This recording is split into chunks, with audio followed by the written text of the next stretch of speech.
Hey, how's it going, guys? Mr. Boss for the win here, and in today's GTA 5 video, we're going to be talking about how much money you're going to need to buy everything in the bottom dollar Bounties DLC update that's going to be arriving in just a few short hours here in GTA Online. So in this video, we'll be running you through everything you could probably possibly purchase and the funds you're ultimately going to need. Let's start with what I believe is going to be the most expensive percentage or piece of the pie, and that's going to encompass all of the vehicles. And I'm going to just lump them all together: normal civilian cars and police vehicle variants. So let's go through the cars we know so far. We have the Overflawed Pipistrello, which is a supercar based on the Estrema Fulminea, but we also know that this vehicle is going to be free with a GTA Plus membership and also available on day one versus coming later on. Now, if I was a betting man, just based on the price of other overflawed cars and the fact that we know that this is going to be in the hypercar class, I would say this is going to be in the multiple millions of dollars, $1 to $2 million at least at a minimum.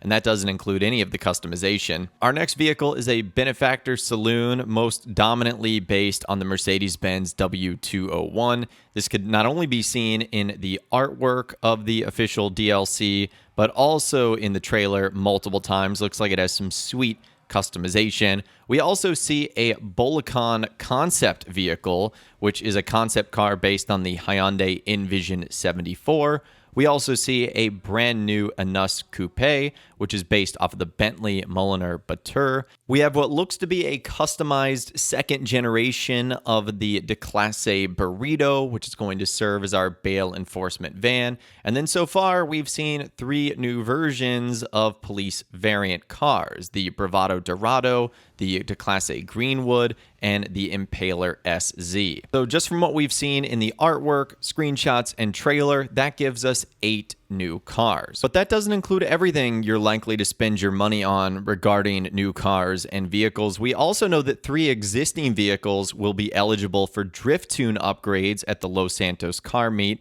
and we can speculate based on the fact they were all seen in the trailer that that's going to be the Ubermax Cypher, the Sentinel Classic, and the Nebula Turbo. So that's going to be an additional expense. And we also know the Ubermax Cypher will have new livery modifications. So just on those 8 vehicles alone, the upgrades that you can do to existing cars, including liveries and drift tune upgrades, I think you're looking at anywhere from $10 to $20 million. And I know that seems like a lot of money, but Rockstar Games is no dummy, and they fully understand how long players have been waiting, especially for some of these police car variant vehicles. So they're going to price those quite heavily. And then some of the other vehicles look like they could have some expensive tags on them as well. Obviously, the Pipistrello being a supercar, that's going to be expensive. Anytime there's like a fun, fancy concept vehicle, Rockstar like to put a heavy price tag on that. And then some of the other vehicles like Benefactor and Anus, those are technically luxury brands. Those are going to be pretty expensive. And then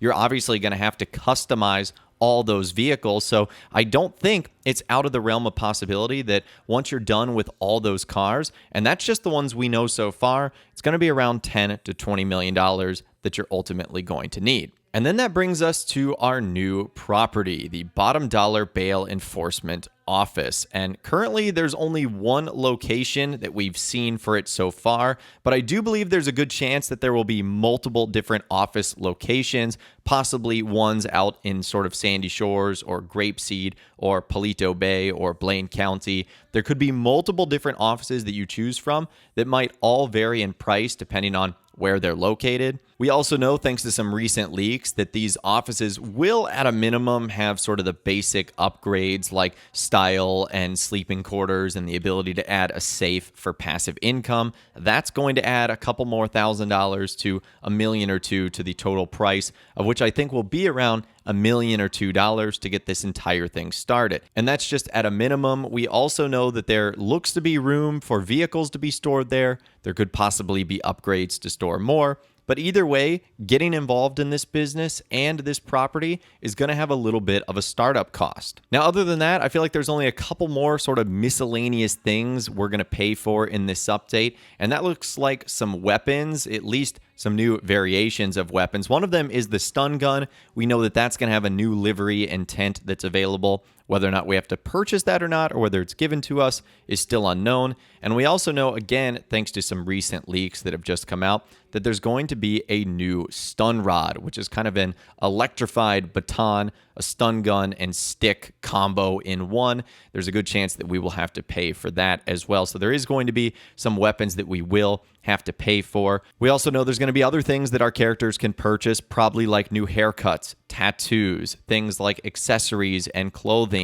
And even though Rockstar Games Insider Tez Funds 2 sort of confirmed that there might be less clothing in this update, that's still things we're ultimately going to have to pay for, probably around $500,000 when it's all said and done. So let's recap real quickly regarding all the vehicles, purchasing them, upgrading them, etc. I'm saying you're probably going to need around $10 to $20 million, considering there are some high-end cars and police vehicles. As far as the properties and all the upgrades go, on the high end, I'm probably going to say somewhere around $5 million, probably on the low end around $2.5 million. And then for the other items like weapons and clothing, accessories like haircuts, masks, tattoos, you're probably in around $500,000. So on the low end, you're probably looking at around $15 million here. On the high end, it looks like around $30 million for everything you might need to purchase. Now, that's just what we know so far. There's a good chance that Rockstar is adding more that we have not seen in these screenshots, artwork, and in the trailer. But also good news, there's obviously going to be a ton of money-making opportunities in this update, not only through the bottom dollar bail enforcement, bounty hunting business, but we also know that Rockstar is increasing the payouts of existing modes and missions like taxi work, open wheel races, contact missions, and Operation Paper Trails. We also know that sell missions for gun running and biker business are going to receive increased time limits to help solo players complete sales. So that is going to allow people to make more money over time. And at the end of the day, we know Rockstar Games loves to utilize drip feed. So that means that the content is not going to be all released at once. It's going to come weeks and months after the DLC arrives in just a few short hours. So you're not necessarily going to need all of that money at once. It's something that you can probably accumulate and accrue over weeks and months. So don't worry if your bank account only has a couple $1,000,000 right now. You'll still probably be able to get everything on day one, maybe with a little bit of help from a shark card, or if you need to sell some last minute vehicles, you can do that as well. And remember, don't feel like you necessarily have to buy everything. If you have friends or other crew members, you could buy one vehicle, your friend or your crew member could buy another vehicle, vice versa. You could see if you like it, or if you don't like it, then you don't have to buy it at all. Remember that Rockstar Games will make discounts over time. So if you do like something, but you don't like something at its current price, you can just wait a little bit.